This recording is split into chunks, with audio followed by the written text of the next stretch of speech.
The following program was produced by the Theosophical Society in America.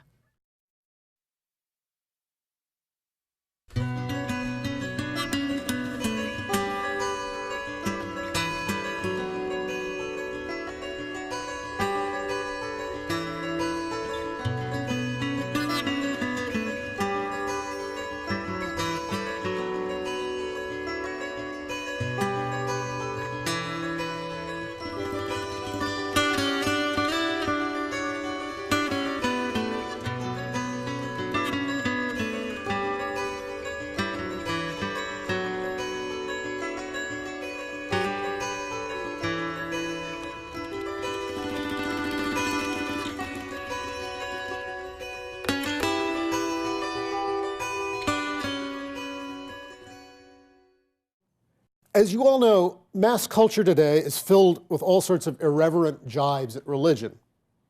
Over the summer, I remember seeing a TV commercial for a film called Hamlet 2, which displayed someone dressed up like Jesus saying, "When my Father finds out what I've done, he's going to crucify me." Now, you may find this in rather questionable taste, and I wouldn't entirely disagree. But rather than moralizing about contemporary values, I think it'd be better to ask what this phenomenon is telling us. Whether you regard it as a good thing or a bad thing, I think you would have to agree that there's a great deal more irreverence in contemporary culture than there was a generation or two ago. Jibes and lampoons aimed at religion were, until comparatively recently, reserved for small coteries of freethinkers and unbelievers. But now they've found a mass audience. A joke of the sort that I just mentioned would have been unthinkable on television even 2 or 3 decades ago. What has changed? To talk about the decline of organized religion in an institutional sense is interesting, but not all that interesting. And in any case, a large number of sociologists and cultural critics have dealt with it. If we're attempting to view things esoterically, we ought to expect to go a bit deeper. As you all know, there's a phenomenon called the precession of the equinoxes, which every 2100 years or so inaugurates a new astrological age for humanity. When one age begins and another ends is never entirely clear because there's no dotted line up in the sky to distinguish between constellations. So there's an enormous amount of argument, and the projected dates span centuries. But it is sometimes said that a mark of the turning from one age to another is that the old gods are mocked and reviled. Clearly, this happened in Greco-Roman antiquity. An early manifestation was the satyr plays of the classical Athenian stage. If you remember from your studies of Greek history, the history of drama, the Greek tragedies would have a trilogy. There would be 3 tragedies, which were sad plays. And then it would be followed by a 4th, a comic satyr play, which the gods would be made fun of. I think only one of these actually survives, which is the Cyclops of Euripides. Don't quote me on that, but I think that's right. So that is one example of the mocking of the gods. A later one was the satires of Lucian in the 2nd century AD, where he has these witty and dialogues between Zeus and Hermes, and not really all that respectful. Even Plato, who is not exactly a scoffer, wanted to censor some of the more rollicking stories of the Olympian gods for the benefit of his ideal state. Now, in the early centuries of the Common Era, the new upstart religion of Christianity seized onto this trend and did its best to deride and discredit the pagan gods that had been worshipped for time immemorial. As we know, Christianity won the day.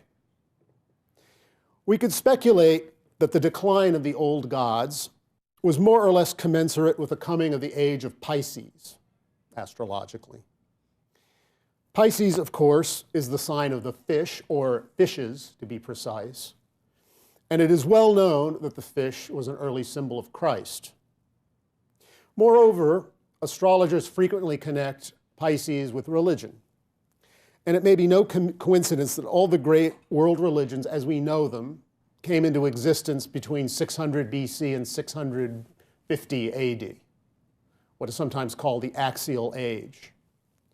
Even older religions, such as Judaism and Hinduism, were transformed during this period almost beyond recognition.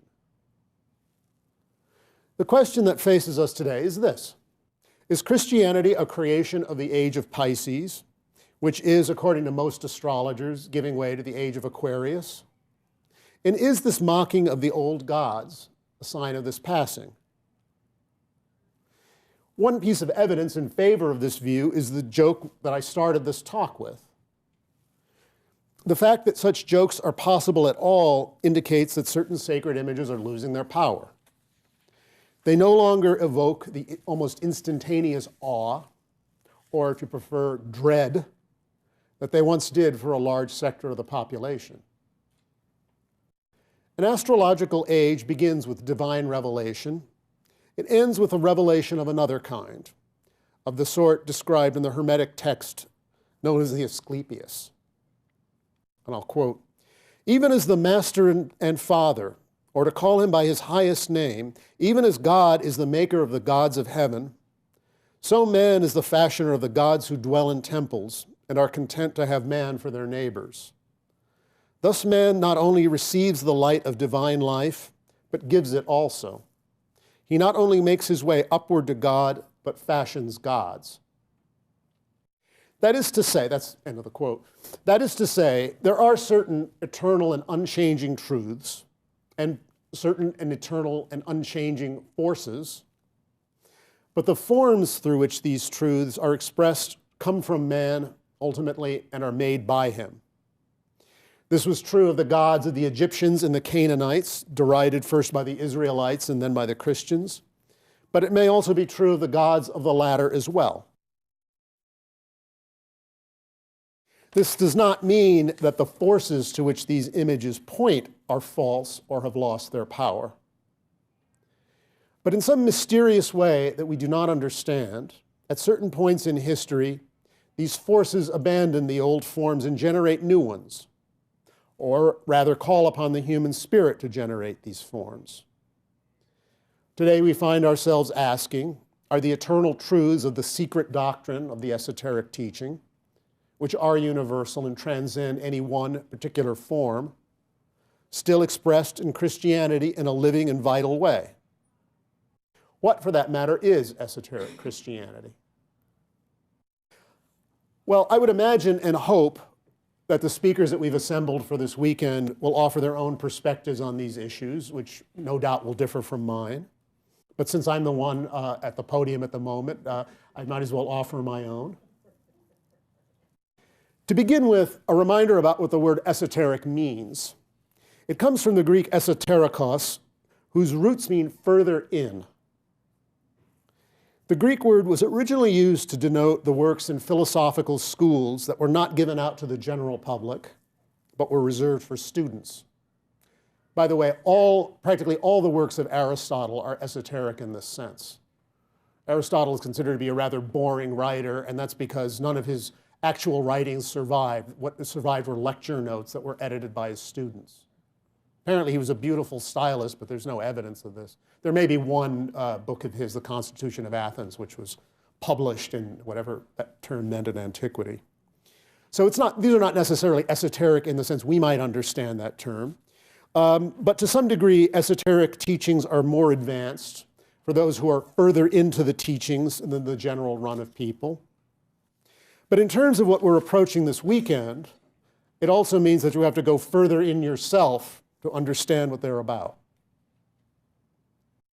What is curious about early Christian history is that there are constant references to secret teachings and hidden wisdom that are not given out to the general public, even sometimes among believers. If you were to ask most theologians today about this matter, they'll probably tell you that these secret teachings are the truths of salvation as the churches today understand them. This is clearly not the case. Writing in the early 3rd century AD, the church father Origen specifically refutes this claim, saying, this is a quote, Who is ignorant of the statement that Jesus was born of a virgin and that he was crucified and that his resurrection is an article of faith among many? In these circumstances, to speak of the Christian doctrine as a secret system is altogether absurd. But that there should be certain doctrines which are revealed after the exoteric ones have been taught is not a peculiarity of Christianity alone. He was referring probably to the mystery religions of antiquity, which, perhaps like Christianity, had myths that were told in the form of funny stories, these weird stories about gods running around and abducting each other and doing whatever they did. And once you got these myths and you wanted to know what they were really about, they would take you in and you'd be initiated. So you would have to go further in to understand what those myths were about. And something similar seems to have gone on with Christianity. So the idea that, for example, Jesus was crucified and rose from the dead is not and never was part of esoteric teaching. As an aside, the first iconographic reference to Christianity, the first piece of art that has any reference at all to Christianity is, I believe, a graffito, singular of graffiti, from the 2nd century AD. It has a picture of an ass crucified. An ass is a donkey, and a donkey. And it has, I don't know, Strombolius is God written underneath, kind of a way of mocking. So this guy wrote this graffito mocking the God of somebody he knew, this crucified ass, presumably referring to Jesus. So this idea, if this was known to, let's say, a Roman juvenile delinquent of, the 2nd century AD, this could not really be part of the secret teaching. So then we're sort of led to ask, what are some of the key features of esoteric Christianity? In the first place, I would like to suggest that esoteric Christianity is not about Jesus the man, at least not nearly to the same degree that conventional Christianity is. It may, and many esoteric, most, perhaps all esoteric Christians, have ideas and theories about who Jesus was, but these in general take second place to the idea that the life and teachings of Jesus are symbols of the path that each of us must tread. The God-man is born in humble and even rather humiliating circumstances. He is greeted with great hope. He comes of age and plays his part on the stage of time, making friends and also making enemies. Finally, he is crucified and dies on the cross known as time and space. But in the end, it does not matter. What is true and essential about him does not die, but rises again to live in a new and higher form. This is Jesus' story. It is ours as well. If it makes some people nervous to reduce the distance between Jesus and the ordinary individual to this degree, let me remind you that Jesus himself said, "He that believeth on me, the works that I do shall he do also, and greater works than these shall he do." And quoting Psalm 82, verse 6, "Ye are gods." So here is one central theme of esoteric Christianity. We are gods, and the possibilities that Jesus made manifest are available to us. The difference between Jesus and us is perhaps one of degree rather than one of kind. Moreover, as I've already pointed out, the path of Christ is the one that each of us has to tread. Thus, the role of the Passion of Christ is a little bit different, generally speaking, from that of mainstream Christianity, which portrays the role of Christ as to die for our sins. Personally, taken at face value, this seems ridiculous to me. By this theory, God got mad at the human race 6,000 years ago because someone ate a piece of fruit in Armenia. He got so mad, in fact, that he resolved to damn all of humanity to eternal torment until he was able to send a part of himself down to earth to have it tortured to death as a way of making it up to another part of himself. Somehow this made it all right. Now, this sounds ludicrous, I know, but it is nothing more than the doctrine of the vicarious atonement that has been embraced by Christianity at least since medieval times. It was first formulated in a recognizable modern form by Anselm of Canterbury, but it was present in embryonic form long before that. To me, this view makes no sense. To those who wish to appeal to divine mysteries, I would reply that there are divine mysteries and paradoxes, but there are also logical absurdities, and it is no sign of wisdom to confound the two. Around 700 BC, the prophet Isaiah wrote, "To what purpose is the multitude of your sacrifices unto me, saith the Lord? I am full of the burnt offerings of rams and the fat of fed beasts, and I delight not in the blood of bullocks or of lambs or of he-goats." One could ask whether God might take any more delight in the blood of his only begotten Son. For esoteric Christians, on the other hand, who often see the path of Christ as more emblematic than, strictly speaking, redemptional, the divine mystery remains. The mystery of the incarnation, which is not just the mystery of Jesus' incarnation, but of the incarnation of each of us, in a way grows deeper and more inclusive. The primordial, shall we say, sin of which each of us is guilty is of having descended to a realm in which each of us, in our own way, eats of the tree of knowledge of good and evil. Redemption, then, is less a matter of being reconciled with a furious deity and more of remembering who we are and where we came from, as one of the formulas of the ancient Gnostics put it. Esoteric Christianity thus differs from the mainstream religion in being considerably more open-ended in its claims about who Jesus was. Certainly there are some esoteric Christians who could recite the Apostles' Creed or the Nicene Creed with full sincerity, but I would suspect that there are at least as many who might be reluctant to make elaborate pronouncements about the inner nature of a man who lived 2,000 years ago.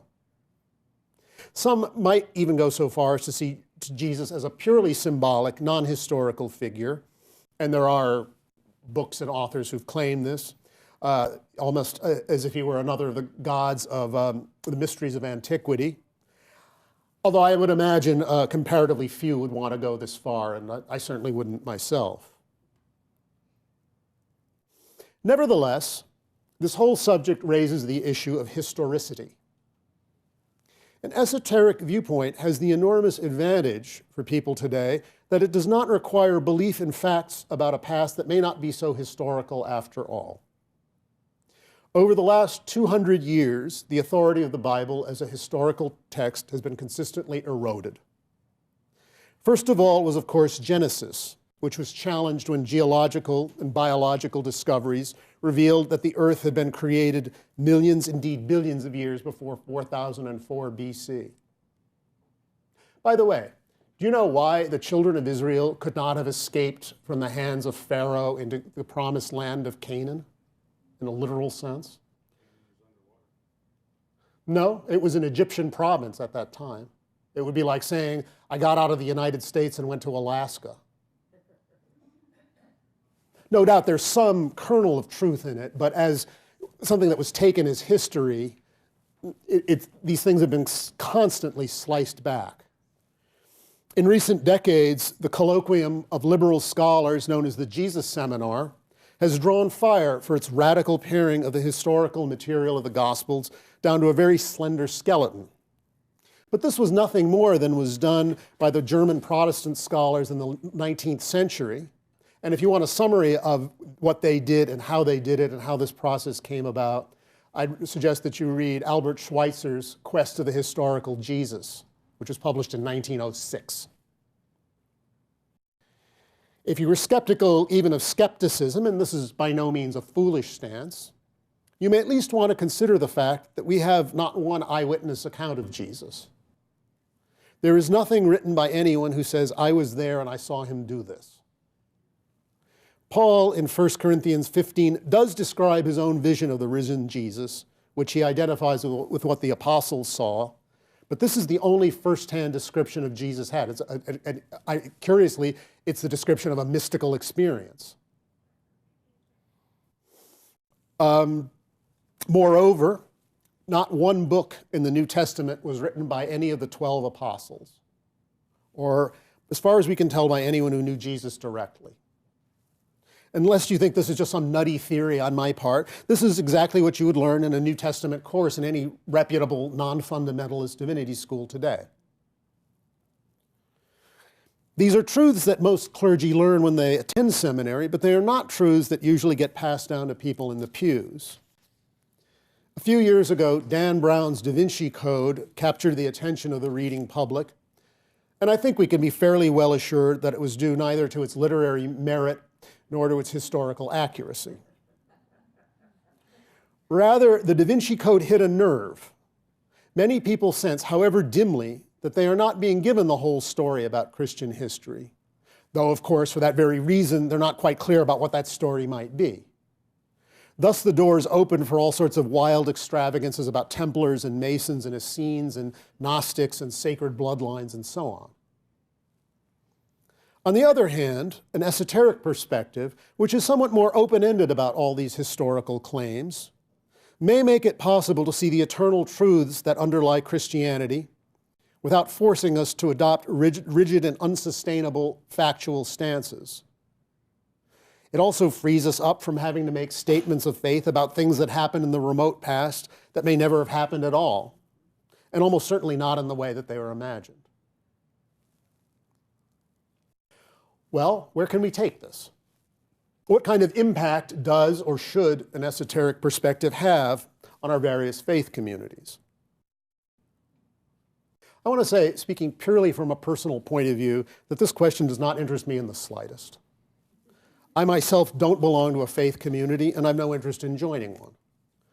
In a sense, faith to me seems to be the heart of the problem. Whatever this vexed and ambiguous term meant to say the author of the Epistle to the Hebrews, today it is often best summed up by the anecdote about the kid who says, "Faith is believing what you know ain't so." Again, speaking purely personally, I have no interest in faith in this sense or in communities built around such faith. What I am interested in is communities of knowledge. That is, communities of people who, rather than being united by their common belief in a string of often rather improbable propositions, are united by the search for knowledge and who are sincere and unflinching in that search. Such knowledge, of course, is not merely of a factual kind, but also the truths about who we are and where we came from. For this reason, I think it's particularly appropriate that this conference should take place under the auspices of the Theosophical Society, which for over 125 years now has been committed to promoting the search for this knowledge in an open-minded and non-dogmatic way. While the TS is not entirely free from dogmatism, no such organization is, it has been astonishingly effective in seeking out and finding new avenues of knowledge and new means of expressing them. It has also been remarkably effective in taking the ancient secret knowledge that is embodied in Christianity as well as in other traditions and making it known to a wider public. To take some fairly obvious examples, and the Theosophical Society was really the launch of these impulses. Today, words like karma are part of the vocabulary of mass culture. While about 25% of the US population today believes in reincarnation, that figure has been fairly consistent over the last 15 years of polls. Did you realize that? That means that there are at least as many Americans who believe in reincarnation as there are Catholics. There are almost 4 times as many Americans who believe in reincarnation than there are Southern Baptists, who make up about 7% of the US population. And yet Catholics and Southern Baptists are regarded as part of the mainstream and are deferred to, sometimes perhaps rather excessively as a result of that, whereas New Agers who believe in things like reincarnation are frequently derided and sidelined. Nevertheless, as esotericists know, in this line it's not about numbers, nor is it even about allegiance. A late friend of mine ran a small esoteric school in England. Once he was telling me that he'd put together a flag for the school for the purposes of some exercise out of some bits of cloth. And I said to him half jokingly, who knows, maybe someday there'll be people who will die for that flag. And he looked at me very pregnantly and said, when a spiritual impulse loses its strength, allegiance to it increases. This is a very sober and very illuminating point, I think, in the light of today's fundamentalisms and fanaticisms of all stripes. Esoteric organizations like the Theosophical Society have always had memberships that were, in relation to the population as a whole, infinitesimal. And the willingness to consider things fairly and open-mindedly may well seem lukewarm to those whose allegiance is vehement. But the true key is not quantity, but quality. More specifically, the capacity to launch a subtle impulse that may have an effect far greater than its own weight or mass might have indicated. To use the language of the Gospels, the kingdom of heaven is like leaven, which a woman took and hid in 3 measures of meal till the whole was leavened. Which brings me to the true purpose of this conference as I conceive it.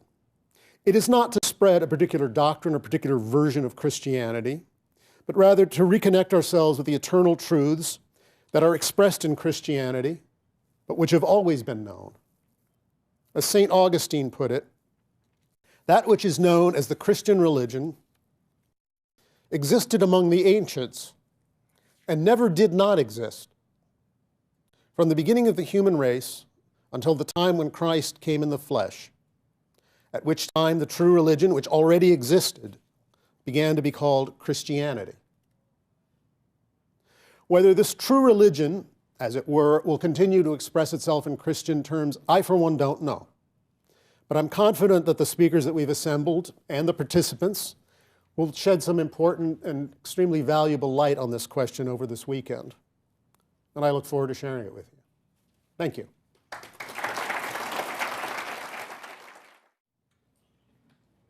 Can you repeat that quote from your friends? That sounded really good, but I didn't go over that again. Sure. When a spiritual impulse loses its strength, allegiance to it increases. I mean, that's not necessarily an exact quote. It happens to be the way I remember it. But you can see that there is something that the more, you could say there's almost a Gresham's law of religion. Gresham's law in its classic form is bad money drives out good. One could argue that bad religion drives out good. The more a religion becomes the property of its more fanatical adherents, the more sensible and reasonable people are going to start looking for the exit. That's at least one possible implication of what he said. Obviously, it left quite an impression on me. This is more of a comment than a question, but it seems to me that Jesus himself was an esotericist, in that he tells his disciples, I will tell you the truth, but for those outside, I only speak in parables. And the implication to me is that Mark's gospel is itself a parable, which conceals as much as it reveals.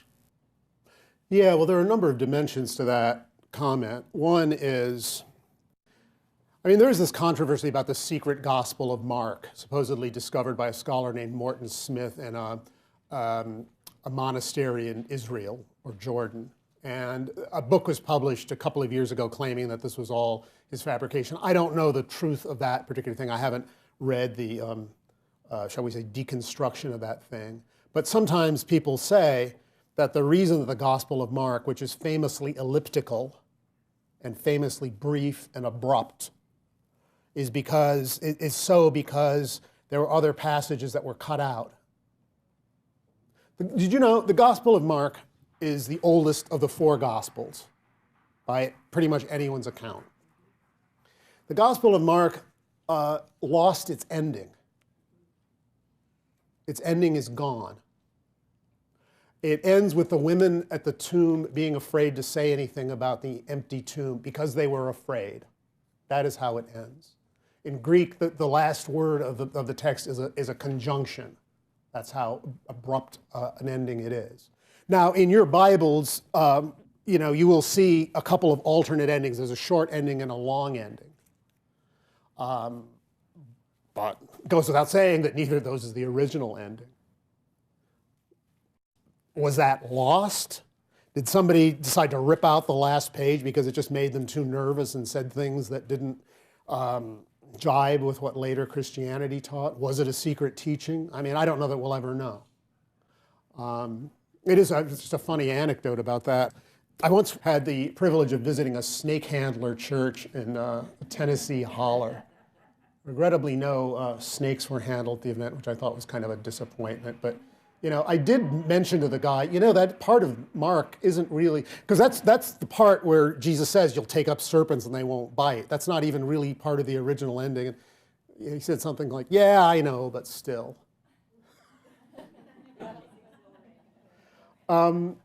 But yeah, and that is kind of what is in, and were the texts. I mean, another quote from Origen is, even the Gospels are not historically true. Some things in there are true. Some things are introduced that never actually happened as a way of divulging or discussing or symbolizing certain mysteries. And what happened, I think, in the mainstream church is that became increasingly lost. And as a result, they sort of had to say, well, we didn't lose it. This is all that it ever really was. And that is kind of generally what you'll get. But, and there are also certainly many texts and many figures who, have very esoteric and deeper interpretations of the Gospels.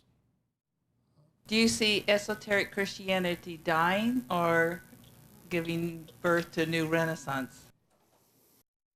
I don't know. I think what happens is that in any tradition, the truth, in a sense, because it's the truth, is never going to die. It may die in certain forms. It may go underground and surface again even centuries later. I myself see an enormous amount of interest in esoteric Christianity because the current choice is an extremely poor one. The choice is, in the mainstream church, is either a literalistic approach to the Bible or the kind of liberal critical approach to the Bible, which would agree with all of the critical things, but it doesn't really leave anything left. Well, then, since none of the stuff really happened, or a lot of it probably didn't really happen the way it was written, why should we believe in it anyway? And, you see the liberal churches are shrinking as a result of that. The evangelical churches are growing because at least, they're giving people something to believe in. And I think a lot of thoughtful, serious people are trying to look for some sort of other way of doing it. And the fact that these ideas had been in Christianity all along. This is not new. Again, it's never been a kind of a majority or large-scale thing, but it always has been something that's been present at times when Christianity needed some sort of revivification.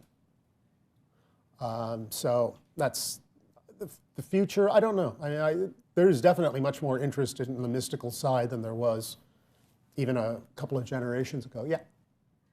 Hi. Would you mind sharing your personal feelings or beliefs about what is being said in many communities regarding the new age and therefore the new energies that are streaming in? And I'd also like to know what your thoughts would be about that in relation to the Christ consciousness, and maybe relating that to Christianity overall. Okay. Well, in a sense, there is a new age. The new age is already here. Things have changed so dramatically that even the structures of a generation or two ago seem sadly outworn. To the degree that I think that there are higher energies being filtered in. I don't see them in the way that they're sometimes portrayed as, having. I don't see everything kind of being transformed by the Space Brothers into kind of another dimension. Some people do. It doesn't seem innately plausible to me. The Christ consciousness can be explored from many angles, but here's the way I would phrase it. You'll notice that, for example, in the Gospel of John, it's structured around a number of I am statements. I am the door, I am the vine, I am the way, so on. Exoterically, it's Jesus. It's this man who showed up a couple of thousand years ago, who is the way. Esoterically, that in you which says I am is the way. It is, shall we say, the door.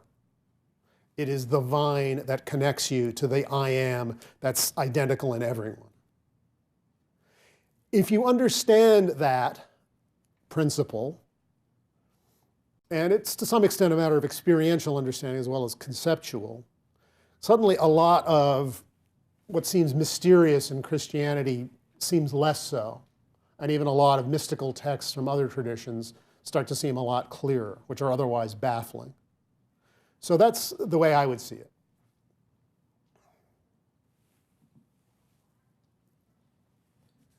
Looking at the subtitle of this conference, Moving Beyond Literalism, seems another way you mentioned historicity is a problem. Maybe moving beyond historicity would be another way of looking at this, the idea of the focus on the historical Jesus versus the Christ. I like to tell folks that it's true, even if it didn't happen. But it is, it then becomes a matter of an inner truth. And people find it hard. You have to be fairly sophisticated to see the truth in a myth when you no longer believe in it entirely literally. I was reading a book lent to me by my good friend Chris Bamford, whom you will hear tomorrow, in which the book claims that whenever an age declines and people lose faith, they start to relativize it and start to see it just as a myth in terms of other myths. It's much easier to believe if it's this. And people become more vehement and more focused on it, the more challenged it is. A lot of fundamentalism is a concern, and rightly so, but the fundamentalists themselves see themselves as beleaguered. You turn on your TV and you have this kind of the sort of things making fun of Jesus and religion. I haven't seen the new Bill Maher movie Religulous, but there's a fair amount in culture at large that is perceived as anti-religious, and the fundamentalists, conservatives of all stripes, feel the need to kind of circle the wagons. It's and of course their very circling the wagons, their very defensiveness freaks everybody else out, so everybody else gets even nastier, and the whole thing just gets more and more polarized. And I was listening to a talk by a scholar of religions that was held at the TS headquarters in Alcott a couple of weeks ago, and he basically said that this is the issue facing Christianity, this polarization having to do with the literal truth of the Bible. Now, one other thing, just to kind of belabor this point, is that in a sense, this crux is, fundamentalism is a Protestant phenomenon. There are really not many Catholic there are no Catholic fundamentalists. There aren't any Orthodox fundamentalists. Why is this? Well, because the Catholic and Orthodox churches always portrayed Scripture as a source of truth, and the tradition and the teachings of the church as another source of it. So the Bible was not the whole story. When the Reformation came and people, for some very, very good reasons, decided that the authority of the spiritual authority of the church itself could not be questioned, well, what could they do? Well, they had to go back to the Bible alone, sola scriptura. And Protestantism, is focused on that. It's much more focused on the truth of the Bible as an authority, and tradition, whatever tradition is much weaker. So then, you start, and as Harold Bloom, who is a literary critic and cultural critic as well, said, the limp leather Bible being waved, from the podium by the evangelist itself has become kind of a religious icon. What do you think about the Course in Miracles and its influence upon the future society? Well, I have the highest opinion of A Course in Miracles. Arguably, I would say it's the greatest spiritual text of the 20th century.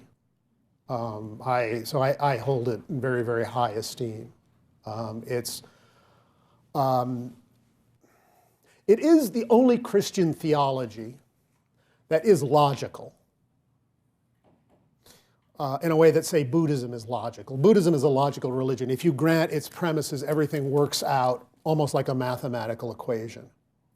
It's true of the Christianity of A Course in Miracles. John Mundy, who's been familiar and worked with the Course for practically since its inception, can probably talk a little more about this. But I have the profoundest respect for it. It's said to be a Gnostic text, and the mainstream church as Gnostic is practically 100% of the time a bad word. But no, I have a very, very high regard for it. I think it's been a very profound text. Unfortunately, it hasn't been served very well by its popularizers, because it's actually it's a rigorous and difficult thing. If you're, in a sense, you have the mental discipline to challenge every negative thought you have, that's not just brain candy. But its popularizers, who've written the best-selling books about it, and who sometimes are even, I'm not going to get into naming names because I don't want to do that, but sometimes are even confused with in being the author of the Course themselves, have made it kind of squishy and feel good. And as a result, it hasn't been very well presented, even in the sense of the people with whom it's been most popular. But I think it's a, did Jesus, how many of you are familiar with A Course in Miracles? So you don't need to hear the whole spiel about how it came about and all that, or do you? Okay. Well, there was a woman who was she was a psychologist named Helen Schucman. In 1965, she was working at Columbia Presbyterian Hospital in the faculty, and she started hearing this voice saying, "This is A Course in Miracles, please take notes." And, since she was a psychologist, I'm hearing voices in my head. I think I'm going crazy. So she had a colleague that she was very close to, a guy named Bill Thetford, and she sort of said, I'm hearing these voices, And he said, well, you're not really crazy in the sense that, you haven't really lost your grip of reality the way a real, paranoid schizophrenic might. And she said, what shall I do? Well, why don't you just write down what it says to write down? And so she ended up writing what came to be a 1,200-page work consisting of a text, which is kind of a theoretical thing, a workbook of 365 lessons, and a short teacher's manual. If you are interested in working with a course, I personally would suggest starting with the workbook. It is the most accessible thing to do. It's not easy in the sense that it requires the discipline to do it, but it's a bit more accessible than the text itself. But it's sold, I don't know, probably a couple of million copies in the last, since it was published in 1975. There are churches devoted to it. There are even, people who interpret Course in Miracles slightly differently and get into quarrels about it, just like anything else. So, but I just have a very high regard for it. What brought me here is the word esoteric. And to me, it means beautiful. The beauty of it, that's what brought me here. The esoterics of the Christianity, which I think I am a Christian. And so what we have here is all beautiful, and I'm enjoying it to the hilt. So therefore, I'm trying to say, and you say, we are all gods, which I think I am. And Jesus, when I see all of you here, that I came here, and is to see Jesus in all of you, and I'm enjoying it to the hilt. Thank you very much. Going back to A Course in Miracles, You mentioned that it was, you said arguably, one of the finest spiritual texts of the 20th century. What others would you put on the short list? Well, I mean, you know, my tastes are fairly idiosyncratic. I've been a big fan of Gurdjieff's, G.I. Gurdjieff, and his bizarre masterpiece, Beelzebub's Tales to His Grandson, which is itself kind of an allegory about the human condition. I think is very good. It's a weird book. I mean, it's kind of like the Finnegan's Wake of esotericism, and it's not quite as difficult to read as Finnegan's Wake, but it has its difficulties. One that I particularly like is a work called Gnosis by Boris Moraviev. Boris Moraviev was not exactly a friend of Gurdjieff's. He knew Gurdjieff and didn't like him. But he wrote a 3-volume, well, the subtitle is Study and Commentaries on the Esoteric Tradition of Eastern Orthodoxy. And I think it casts an enormous amount of light on this subject, and I think he was a Russian emigre. He published those books in French in the early 60s, and they were translated into English in the 90s. But they're, I think, quite remarkable books. A lot of people, and I would agree, think very highly of Meditations on the Tarot, which is subtitled A Journey in Christian Hermeticism. And this was written, it was published anonymously, but it was discovered that it was written by, well, he was originally a Baltic German emigre named Valentin Tomberg. And it's very Catholic. And he started out as I suppose he started out as a Lutheran, ended up, for a long time, was an anthroposophist, that is to say, a follower of Rudolf Steiner, and ended up converting to Catholicism. But it is a very profound exploration of the major arcana of the Tarot in Christian terms. And it had a preface written for it by Hans Urs von Balthasar, who, strangely enough, and these things, strange things do happen, is one of Pope Benedict XVI's favorite theologians. So those are some of the works I would. There was a list of the 100 greatest spiritual classics of the 20th century, which I know the guy who put it together, and A Course in Miracles was never going to appear on that one. What other things were on there? The Gospel, according to the Gospel of Sri Ramakrishna. Well, anyway, but those are some. This is not exactly a question, it's an observation, and I'd like you to comment on it. I've been thinking a lot about fundamentalism lately, and I'm just putting this out, and I'd just like you to comment about it. The value I see of fundamentalism is that if it's a first stage, like there are many people, I work in the prison population, and there are many people who gravitate to fundamentalism because they haven't had the structure of values that they can follow, and they need somebody to follow, need rules, which is a good thing because it brings them from one stage to another. The problem is, I see, is that they get stuck there and they don't move on to another stage, which is a critical thinking stage and thinking for themselves. They need a parent and they stay stuck with that parent. Just like your thoughts on that. Well, I agree that fundamentalism, I mean, not everybody is going to be interested in esotericism. This stuff it's subtle and difficult and elusive, and it's often of such a nature that you may feel you have an insight, and then it sort of evaporates in your hands, and then where are you? And if you need, and that's kind of the way it is.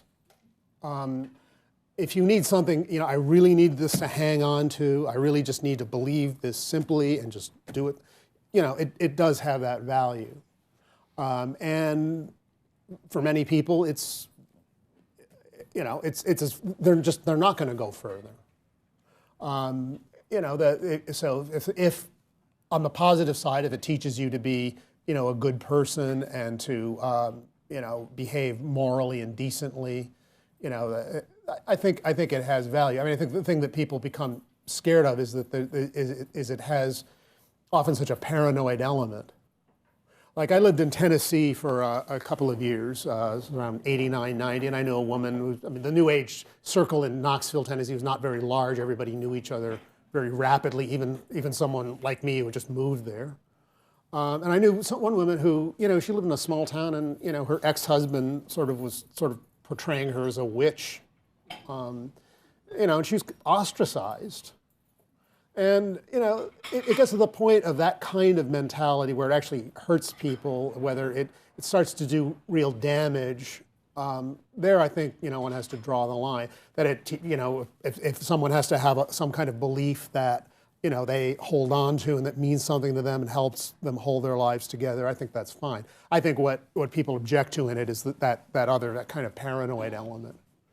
And that is not strictly, entirely just limited to fundamentalism. I mean, there's, I believe it was a historian named Richard Hofstadter who wrote a book called The Paranoid Style in American Politics. It's sometimes takes the form of fundamentalism, sometimes immigrant bashing. You could trace it all the way back. It has a long and regrettably rich history in American social life. I'm an Episcopal priest. I went to a 3-year seminary, and so I know about the doctrine of the Holy Trinity and the church calendar, both the old one and the new one, and I know what transubstantiation and consubstantiation and various theories of the Eucharist are, and so forth. And my son just started, or a couple of years started at a Waldorf school, and I've met several anthroposophists. And I don't really know what I'm asking, except maybe because I don't know enough about anthroposophy to really ask this question. But it seems to me that they're using these same words or same terms, and they're using them in a way that's very meaningful to them, and I think would be to me if I knew what they meant. But it's different, and I don't get the sense that they know what the difference is, and I don't know whether that's important. But I don't know if you know what I mean.